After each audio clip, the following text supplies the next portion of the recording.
Okay, shall we start? And we start by hearing a question from the class, I think from Yoda. But let me just start with the announcement, and then we'll move to a question to begin today with. So announcement, pretty much the same as Tuesday, except that I'm adding one more quiz so that you guys know OpenFlow's configuration for sure. So today there will be two quizzes. Oopsie. First is quiz 32, and the second one, quiz 33. Okay. So before we go into general forwarding or starting this subchapter, chapter 4.4, I may go over here to Yoda's question. In last chapter, we learned that checksum plays a role in RDT. Exactly. So if the checksum is removed in IPv6, will the RDT be affected? You see that that checksum in the last chapter, that's in the transport layer. So there's a transport layer header and then the transport layer data. But this whole thing will be pushed down to the network layer at the sender side, you see? In the network layer, transport layer header, payload, together will be treated as data. And the network layer is going to add the IP header on top of it. All right. So that checksum we learned in IPv4 is no longer going to be in IPv6. Therefore, we are a little bit worried, isn't it? There's no longer checksum. How do I know if this IP packet is going to be correct? And therefore, Yoda asks, would this affect TCP, right? Would this prevent TCP from working correctly?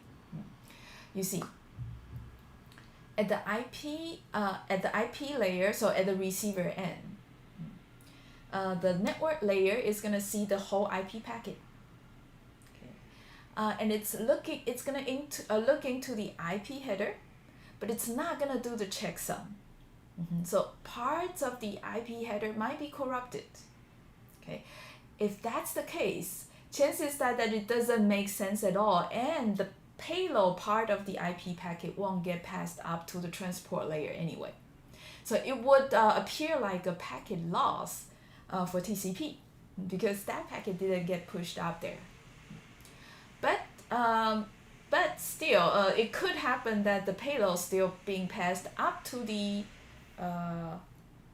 transport layer, okay? And transport layer would do checksum at that level, okay? Well, it might pass the packet, and thinking that this is the packet for the flow. But you see, it might also see, the sequence number doesn't quite match what I was expecting. Okay, so at the transport layer, RDT will still work in a way that in case there's a error in the payload part of the transport layer packet, it will still detect it. And in case there's a packet loss, it would also try to time out and retransmit. Now, if there's a bit error in the IP packet header, it's gonna either be that the packet, the receiver here doesn't know where to pass the payload, or the payload gets somehow passed to a process running on a port number and somehow gets into the flow, but the sequence number tend to be different. Not quite as what the receiver is expecting. Therefore, it's discarded or buffer maybe, but usually the influence is very little. Okay, so it's a really odd case. And by the way, the IP header, as Jingyuan say, that part, the chance of it being corrupted is a little bit low because there are not so many bits. But still there is a chance, but usually when there's a bit error in the header, easy, you see, this is not my IP address at the receiver side, okay? This is not quite what I was expecting as the version number of the packet. So there are other packet fields that there could be some checks the receiver side can do, okay, to detect the bit errors. So in IPv6, after a lot of discussions among the network engineers, they decide to take that out because the impact is small, and yet TCP might still work. These weird packets or missing packets are going to be addressed by RDT anyway. Good. Now, today, we're going to talk about general forwarding, and that's the only topic. Okay. Now, this topic is a little bit strange. It's somewhat complicated and somewhat simple. To some of you, it might be a little bit boring because it's really how the modern routers are doing forwarding. Okay, now let's take a look. There'll be 2 videos about 5 minutes each to introduce general forwarding. Here's Last section in chapter 4, generalized forwarding and SDN. So in these SDN routers, okay, the way we're doing forwarding is actually different from the traditional one, therefore we call it the generalized forwarding. In traditional routing, if you still recall, in the data plane, when packet arrives, we look at the destination IP address, and we try to match destination IP address to the prefix entries in the forwarding table. If we match one, what we essentially do is to forward the packet to the link interface indicated in the entry. So in the traditional forwarding, what we're doing in terms of matching, very specific, the destination address. What we're doing as an action is simply to forward the packet further. But in SDN routers in the data plane, the matching and actions are now a lot more general. This is the architecture of the modern routing, or SDN-based routing. Now the separation of data plane and control plane, this part is actually very similar to the traditional routing. Now if you recall the overview of chapters 4, you should recognize in SDN, the control plane look very different. Instead of having routing algorithms running on each individual routers, we now run the routing algorithm centrally on one or maybe a couple powerful machines. And these machines could be slightly far away from the routers in the network. Now, what's a bit similar though between SDN routing and the traditional routing is this. After route computation, we generate tables like this. Okay, this is similar to traditional routing, right? In the control plane of the traditional routing algorithm finish computation generates forwarding table, and we install forwarding table to the data plane of the traditional routing. Now, in SDN, tables are generated as well from the routing algorithm computation. And we also install these tables to the data plane of the SDN routers. You see, the control plane to data plane connection there between SDN and traditional routing, very similar. The only slight difference is this. In traditional routing, we call these the forwarding tables. But in SDN, we call them the flow tables. Okay, so each router there will be installed with these flow tables to handle packets coming in. And so a flow table, if we zoom in, it looks more like this in SDN. In traditional forwarding, we have what? Prefix, the first column, and the link interface, the second column. The actions being taken is very simple, matching prefix, and then forward to a link interface. So what we're doing is always forwarding in the traditional routing. But in SDN, these actions could be more general, okay? Not just forwarding. So calling it a forwarding table is a bit awkward. So instead, in SDN, we call it the flow table instead. And by flow, SDN is actually referring to each of these entries, each of these rows in the table. That is also saying if packets coming into this router, okay, where multiple of them matching a particular header combination and therefore take the same action, they belong to the same flow. So each row here is a flow. Okay, so we have a table of many flows in a sense. So what I'm showing here is also an example. Packets could come in with the headers looking like this, the destination being 0100, source IP address being 1101. Okay. Now we need to go ahead and look up the flow table in this router, okay, and then determine it should go out on interface 2, arriving at this router next. Now in order to do that, there needs to be an entry, let's say this one here, okay, matching the destination and source address. So in the header column, okay, of this entry, there should be specification looking like this. D equals 0100, S equal 1101. Therefore, when this packet arrives, look up, we match this entry, and therefore take the action here. Now, forwarding to interface 2, the action there should look like this. Okay, so matching this packet to the combination of header fields and take the action. Now, in the meantime, we take the action, this thing here. Okay, for this entry, the counters, both the packet counter and the data byte counter will be added. So packet counter will be added by 1 for one packet. Data counter will be added by the size of the data here in the packet. Okay, so you see, header column here for matching purpose. Last column here for action purpose. And counter here for management purpose. All right, so far so good?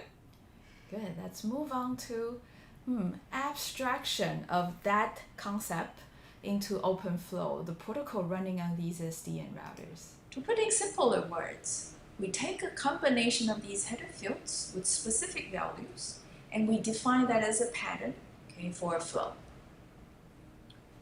So whenever there is a packet coming in, the SDN router is essentially determining which flow the packet belongs to, because that flow entry is going to tell the SDN router how to handle the packet.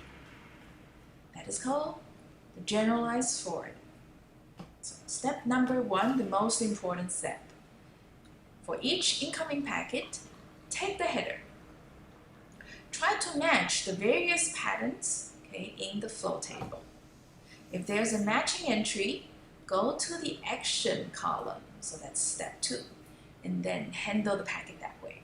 It could be simply to forward the packet to the next router, or drop in the packet, or modify the packet, or send the packet to the remote controller. So that is usually for debugging purpose, by the way. And step 3, increment the counter so that we track number of packets matching to the flow, number of bytes, okay, matching to the flow. Now, priority. Yeah, so this is something that we have not yet talked about, the priority column. Okay, so the flow table should have actually 4 columns instead of 3. Let me explain why we need priority there. Yeah, these patterns, okay, in the flow table. Some of these patterns could be more coarse-grained. Many of the packets might match the pattern. Some might be finer-grained. Okay, few packets will match the pattern. So if we have multiple patterns that are coarse-grained, chances is actually high that they overlap. Okay, therefore, what a packet incoming, that packet could potentially match to multiple patterns, multiple entries, and each entry specifies an action. So, which actions do we take then, right? So priority there, okay, is to specify which pattern carries a higher priority and which one carries less. So we could differentiate or break the tie among all the matching patterns. Which one should be taken priority, therefore we take the action, okay, in the prioritized entry. Okay, so priority there is to disambiguate all the matching entries.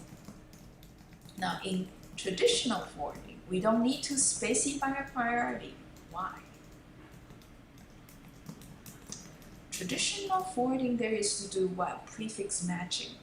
We do have multiple prefixes existing in the forwarding table. So one packet could actually match to multiple prefixes. Then, you know what? In traditional forwarding, we are also doing the longest prefix matching. That actually breaks the tide naturally, because there's only going to be one longest prefix. Okay? Unlike in SDN, we could have multiple patterns, and the patterns are now general, right? It's not always prefix, so you cannot use the lengths to break the tide. So we have a specific priority field there to break the tide. Okay, so the for table in a router, for column, and it defines how the SDN handles a packet. It defines the match and action rules. To be more concrete, let's look into 3 examples. Now, in all 3 examples, we look at the source address and the destination address header fields. Now, in example number 1, we don't want to match the source address being 1.2. something. Okay, so the asterisk here meant wildcard, meaning arbitrary values for the last 2 octets. Destination address must match 3.4.5 for the first 3 octets, and then doesn't matter what the 4th octet is. Now, all packets matching this pattern will be dropped. In second example, source can be anything, but destination address needs to match 3.4 something. And then we forward all those packets to interface 2. Third entry, 10.1.2.3. As long as the source IP address is exactly this, we send the packet back to the remote controller. So 3 examples. You get a rough feeling. Now, let me come back here. I have not yet explained what OpenFlow means. This is the data plane abstraction for SDN routers, all right. Okay, what does OpenFlow mean? OpenFlow, capital O, capital F. It's a very specific term. It is the protocol, defined for communication between the data plane router to the control plane remote controller. So remote controller installing forwarding table using the OpenFlow protocol. Alright, so that comes with also a couple examples. Now we move to more examples that are a little bit more sophisticated and serious use. Okay, so 1.2. Those are very hypothetical. Let's take a look. The video is a little bit longer, but the generalized forwarding explained. Now let's go back to this notion, the flow table. This is one of the most important things in SDN's data plane. Recall early slide. Flow table consists of a number of columns, and you now know it should be 4 columns to be exact. There's this column priority, and we just ignore that here as it's not often used in SDN anyway. The stats column is essentially the counter column in the early slide. There are 2 counters, we know, 1 counting bytes and 1 counting packets. Action column, 4 classes of actions. 1 can forward the packet to an outgoing interface, 1 can forward the packet to the remote controller. 1 can drop a packet as an action, 1 can also change the content of the packet as an action as well. So, all these, straightforward. This column here, very complex.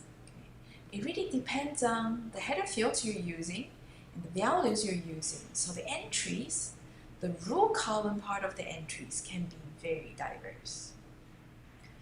So the rule column here, in the early slide is also called a header column. The reason it's called a header column is we're using the header fields essentially to compose these rules. In the 3 examples we just walked through, we're using the source and the destination address. These are the header fields in the network layer packet header.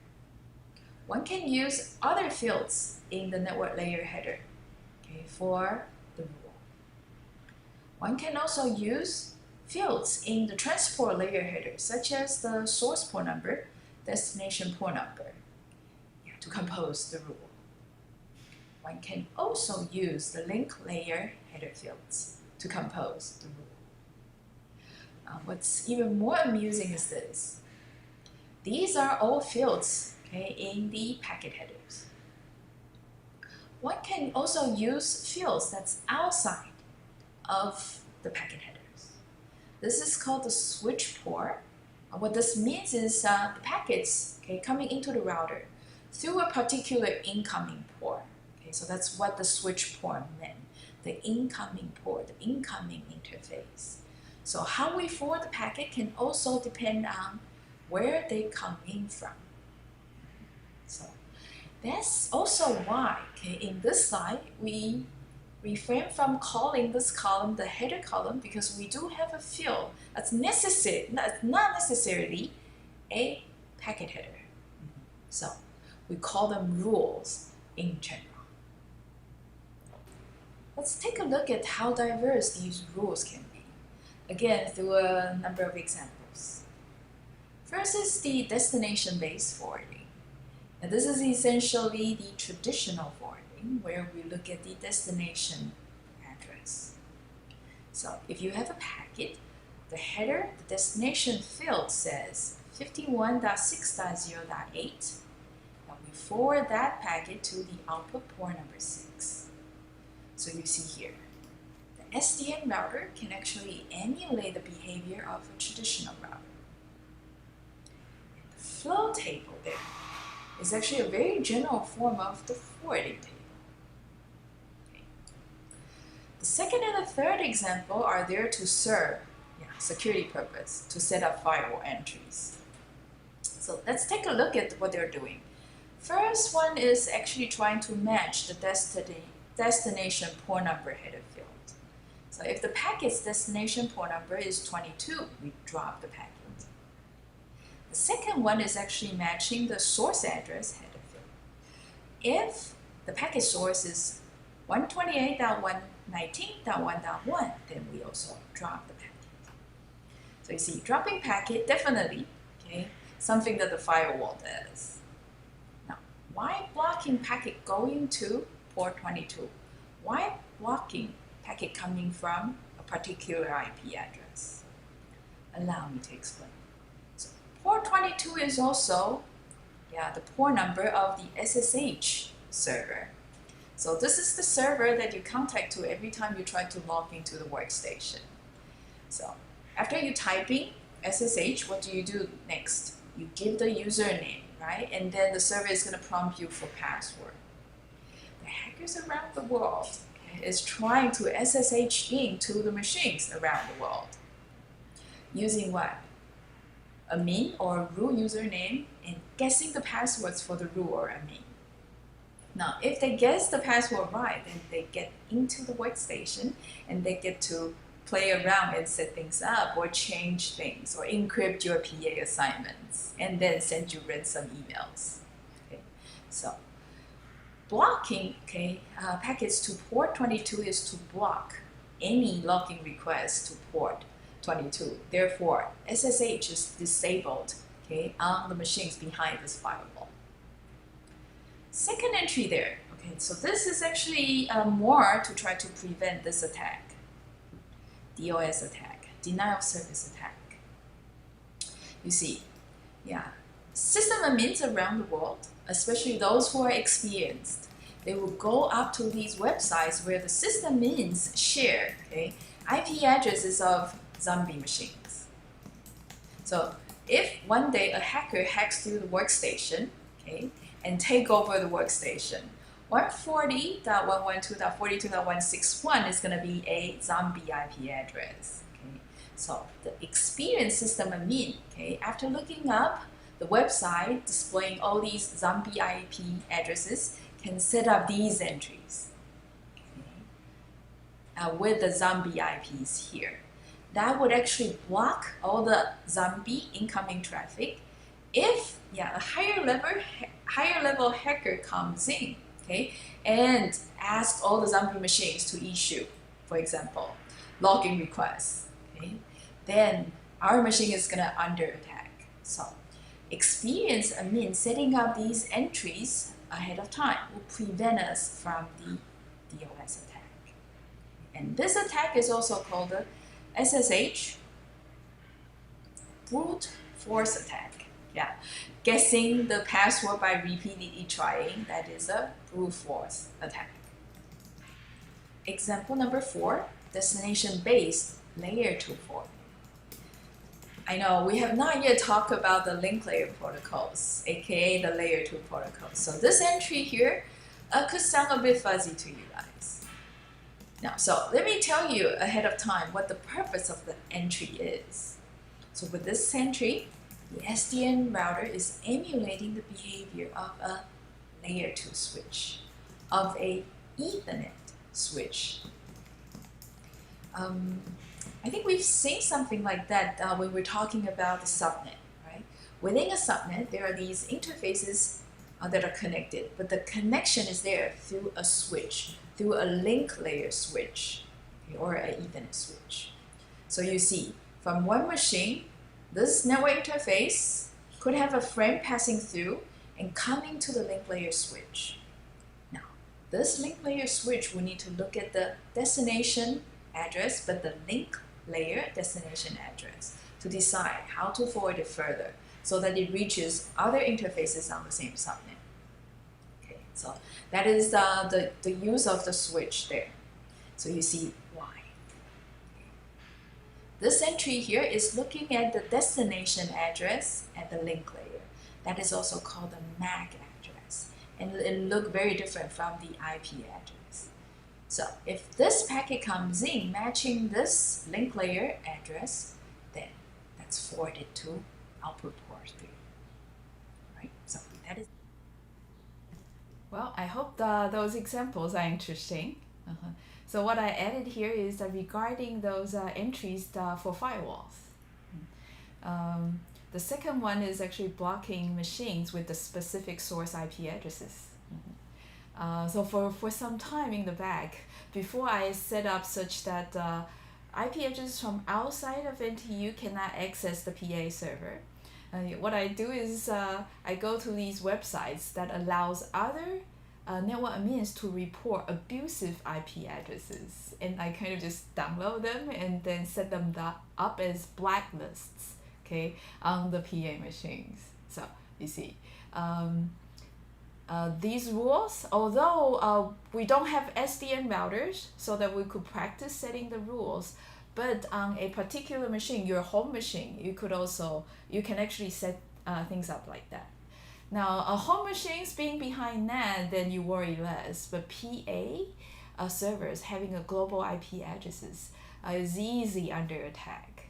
And now you see why poly restrict access only within NTU. Okay. Now, quiz 32, okay? This is actually an easy quiz. Okay, given the example. Now, if there's a machine, you see these two entries in the machine. What do you think the entries are set up for?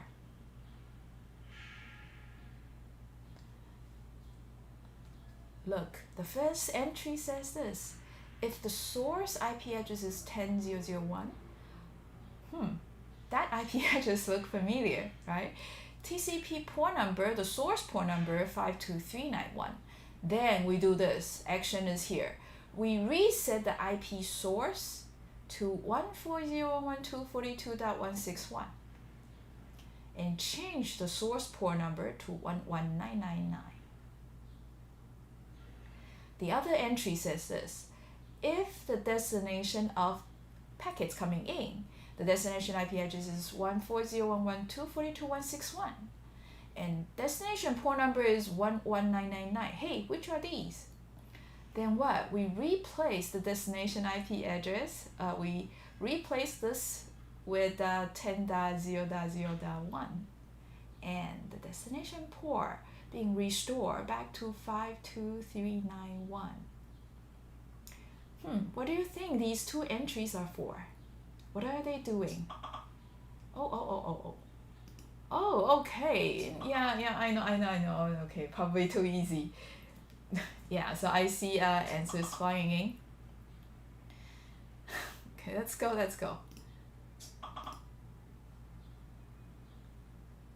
Uh-huh. So team A here. Team 12. You probably tied it up, but neglected sending it in the message. You named yourself Team 12. Okay. Yeah, I know. It's relatively straightforward, isn't it?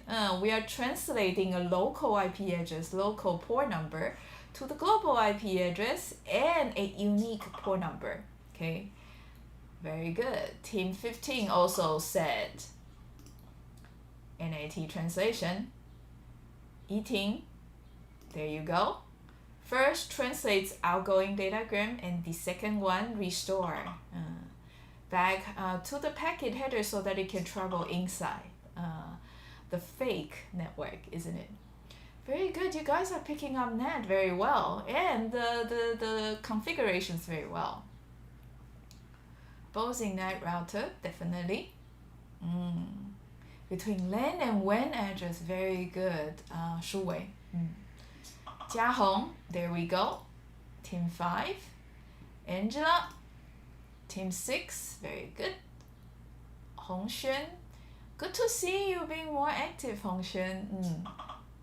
Ethan, you got it. Guang Zhao, yeah, Guang Zhao seemed very shy. But I'm happy to see you being more alive on the internet, on Slack. Okay, and that's, hey everyone. Okay, a very warm welcome to Guang Zhao speaking up. There, double jelly, Team 7. All right, this is exact answer, network address translation. Good, so it is designed to be easy. Yeah, Pei Yu, very good. Team 19, you've got it. Very good. Translating outwards and inwards. Now, let's move to the last topic. You see, until now, the example is actually setting up entries within one machine. All right, but SDN router, hey, as you heard earlier, right, in the recall of the SDN model where we have a centralized routing up there. Okay, that is also saying these higher being at the control plane in SDN, they could use OpenFlow to configure multiple routers, okay, in the internet. So it should be like a network that you can configure. So let's take a look, okay? In the end of the second half of the next video, you will see how do you configure a network. With those examples, you see how diverse these rules can be. But you probably also see how powerful these SDN routers can be, right? It can emulate the traditional forwarding, just like the traditional routers. It can do longest prefix match, okay, and forward it out on a particular interface. It emulates also a link layer switch, so matching on the destination MAC address and then forward the packet further. It emulates also firewalls, okay, by looking up the source IP address or destination port number and then dropping the packet or allowing packets. Yeah. One additional emulation SDN can do is this, netbox. Because what? One of the actions allowed in generalized forwarding is this, changing the content in the packet. So netbox there, okay, when there's packet coming from the local network, before you send it out, what do? We replace the source address and the source port number. So we could rewrite, okay, specific address and port number, okay, according to the need. So SDN is a very general machine that unifies, okay, a number of these different devices that we need, okay, running from the network layer and below. The last example is actually to go beyond one single SDN router to have multiple of them and forming a network like this. So you see here, this network, okay, is composed of 3 SDN routers, S1, S2, and S3. And then for each of these, talk to the controller through the OpenFlow protocol. Right? So this controller here sometimes being also called the OpenFlow controller. Just like the SDN routers, okay, some of them will actually call them the OpenFlow routers. A scenario is this: let's send packets from H5 and H6 here and here, okay, from subnet 10.3 to H3 and H4, H3, H4, subnet 10.2, okay, but through a very specific route, okay, from S3 here through S1 and then reaching S2. So we want this path. Now, the reason we want to do this in SDN is this. In traditional routing, the routing algorithm usually gives you this. Okay? If you want to send data from 10.3 subnet to 10.3 subnet, because this is only one hub. Okay? This is the shortest path. Traditional routing does not provide you the flexibility of manually configure a specific route. But hey, luckily we have the OpenFlow controller. So OpenFlow controller can actually manually configure these flow table entries to S1, S2, and S3 to allow a specific path, S3, S1, and S2. And these entries will look like this. Okay, inside S3, the flow entry will look like this. Source being from 10.3, destination being to 10.2. That's for the packet on interface 3 here. The entry in S1, this router at the bottom, will look like this. If the ingress port is 1, so this is incoming port number being 1. Source 10.3, destination 10.2, that's forwarded down this interface 4. And then we manually configure S2 flow entry looking like this. Ingress port being 2. So the packet is definitely coming in from here.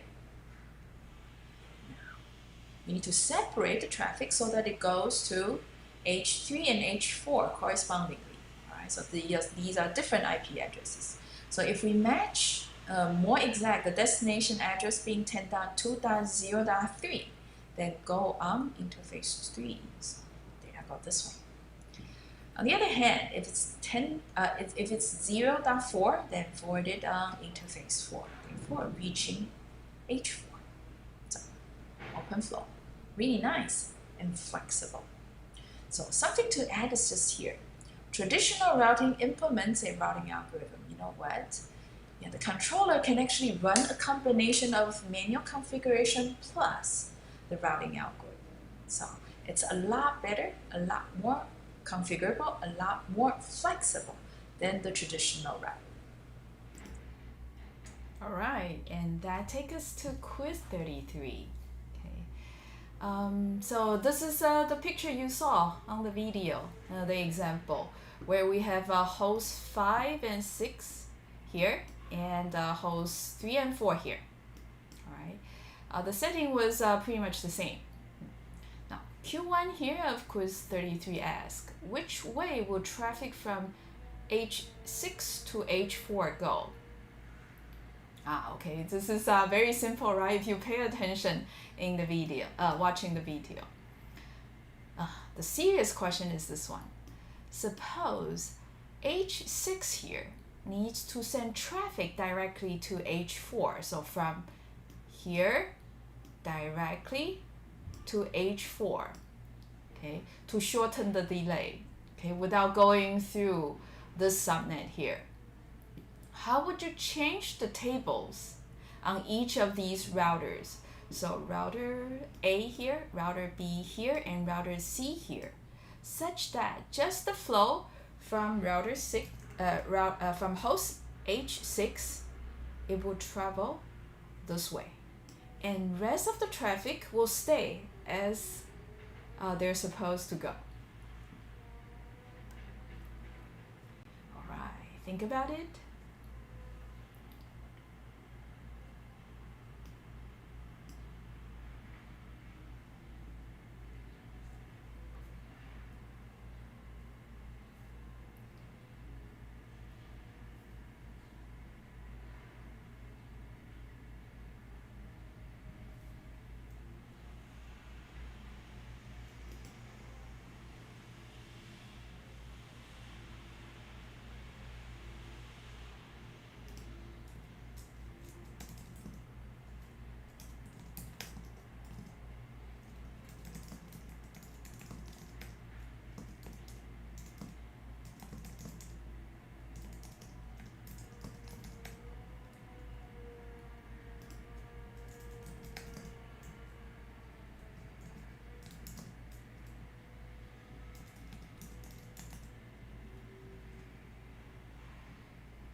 right. Okay, this is faster than I've expected.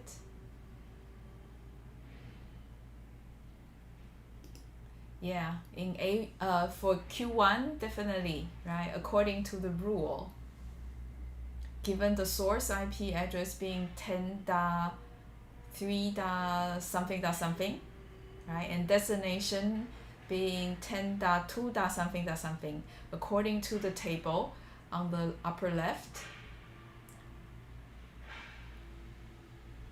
of the cluster A. It should be forwarded down to interface 3, so it will go down to the B subnet. And B subnet is going to forward it out on interface. Let me go back. The font is a little bit small. Yeah, so we need to, the packet now enters B. And we look at this table, right? Source being 10.3, destination being 10.2.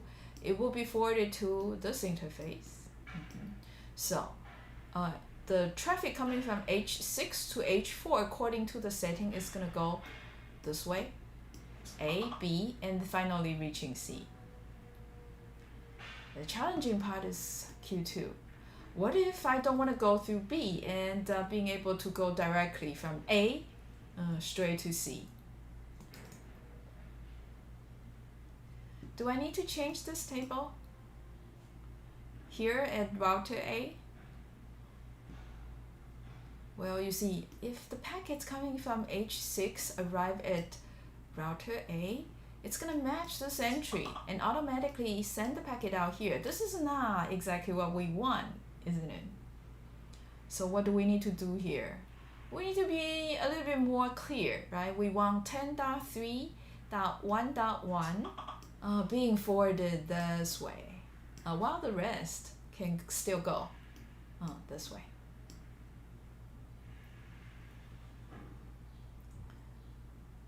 Do we need to change this? We probably don't, do we? Yeah, because if we manage to pass H6 data out this way, it's never going to come in here. Now, what about C? Do we need to change C's table? Oh, be careful, right? It now considers in these rules the ingest port. Now, these packets coming from H6 is going to come in from where? Ingest 1.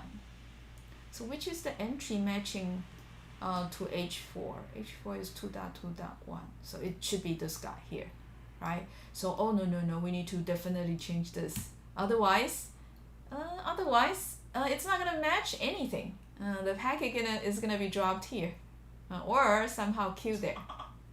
So what do we do? What do we need to do? Yeah, definitely consider changing this to 1. And it should be working then. Right? So what do we need to add here? Well, we added entry saying source IP address being 10.3.1.1 and destination being 10.2.2.1, and we send it out on forward 4 instead. So let's see. I'm hearing Slack making all these noises. Oops. Over here. All right. Let's see. Oh, okay. Good. So looks like you guys are picking things up really well. So A, B, C. This is correct. Change table 1 definitely, right? As such that 10.3.1 forward to 4. Okay. Very good. Yeah, that makes sure the whole subnet forwards directly through interface 4. And the table in 4, if it's incoming port 1, then forward to 4. This will also work. Assuming that the only traffic coming from ingest port is from H6. Okay, but generally, Samuel and Jean, you want to be a bit careful, because in case there are other traffic coming in from ingest port, that way they will all go to H4. Yeah, guys, you want to be a bit careful here. But I think I understand. You guys meant that the second entry there, we want to change the inches port to 1. All right. Extra action forward 4 and then sure. Very good. Angela. Perfect. Shu Wei. Somebody already checked. Is it me? Yeah, I did. Okay. I intended to check Angela's entry. So, Wei Yao, James, Samuel, all good. And you know what? This is about time for the lecture today. Next week, we'll start talking about the most interesting part of the whole semester, routing. We'll see how the routing part, the control plane, is doing the route computation. I foresee that many of you guys might like that part, like routing algorithms. It's somewhat complicated, but it's following certain algorithm, which is something that you guys are very good at. Okay, so tune in next Tuesday to hear about internet routing. Okay, let's see, Jia Hong. Oh, Jia Hong. Perfect answer. Perfect answer. Very detailed. Love it. Love it. Eating. Very good. Good to know. Very specific. Yes. Okay. So this is subnet. Just that subnet going to interface 4. Hongxuan. Port 3 of A out. Oh, all right. I love this. Okay. Very specific. Very detailed. Yeah. A there. Yeah, sure. The traffic should go out on interface 4. Yeah, but be careful about the setting for the source and destination IP address. Okay, because that entry there in router A is a little bit general, right? You need to somewhat keep that entry for the other traffic to go, while you restrict such that H6 there sends specifically out on interface 4. Okay. Yeah, so let me clarify, guys. The challenge of setting up these route tables using OpenFlow is that you do not want to disturb with how traffic are being forwarded currently. So you see that H6 wants to send H4 specific way, but H6 might want to stay sending the traffic to H3 the old way. How do you configure the tables then? All right. Think about that. That is the real challenge. Having the existing traffic go as they originally go, and then only change the specific change for that specific need. Otherwise, you might mistakenly also change the other traffic. Okay, so you need to kind of think a little bit more globally, not affecting all the customers, but only a specific request from a specific customer. Okay. See, Boxun here, you've got it. That's the way to go. Oh, it's always a little bit more specific to the rules. That's a little bit special. Okay, and then leave the rest of the rules the same. Okay, this is very, very well done. Okay, yeah, very good. Yeah, so you guys are all thinking that, hey, yeah, there's only traffic coming from H6 to H4, right? So just change the entry such that we forward always to interface 4. Shi Wei there. Yeah, indeed, A through B to C. And then that's just change the forward interface to 4 and change the ingest port 2 to 1. Very good. Kevin? Very good. Yeah, so this is detailed. Nicely done. Nicely done. Mhm. Oh, by the way, Kevin, I owe you that video explaining how the three natural reversal mechanisms work. So give me a little bit time. Maybe I'll upload them next week. And Jingxiang here. ABC, very good. Oh, including the source and destination. Oopsie, yeah, my doorbell is ringing. I hope it's not that clear coming into the microphone here. Okay, good. Yeah, and time is up, guys. Feel free to go. I'm just gonna go. Oh, there. This is the last entry here. And you know what? Let me end the stream. I'm gonna go get the door. Or I leave the stream on just a little bit longer and I need to go get the door.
Yeah, okay, you hear the doorbell? The doorbell. Alright.